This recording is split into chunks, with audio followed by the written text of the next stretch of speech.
Alright, so in this video we'll look at the physical state of reactants and how that physical state can speed up or slow down and be one of the factors that affects a reaction rate. Let's just review. So far we've taken a look at how temperature can affect the rate of reaction. We've looked at how catalysts can affect the rate of reaction. And in this video we'll look at how the physical state of reactants can affect the rate of reaction. And in the last number of videos we'll look at how concentration can affect the rate of reaction.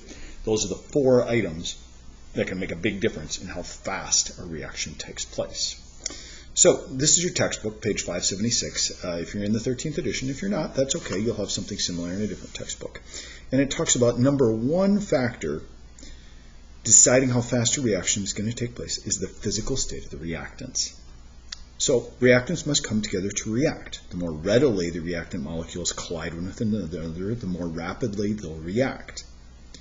Now, under heterogeneous conditions, this is where one's maybe a solid and one's a liquid, the reaction is limited by the area of contact of the reactants. Thus, heterogeneous reactants that involve solids tend to proceed more rapidly if the surface area of the solid is increased. For example, a medicine in the form of a fine powder dissolves in the stomach and enters the blood more quickly than the same medicine in the form of a tablet.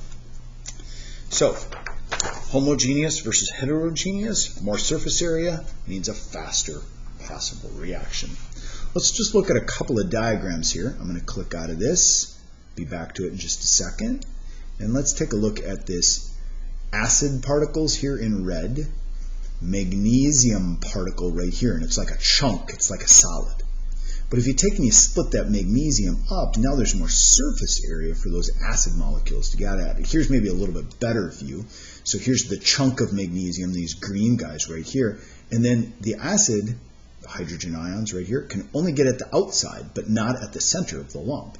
But if you take and you break this up and have exactly the same number of atoms right here, you can see that the acid molecules now can get at all different parts of this magnesium. So surface area is a big deal, and therefore the reaction that takes place, if you can increase the surface area of a heterogeneous system, you can definitely create that physical state that makes the reaction go faster.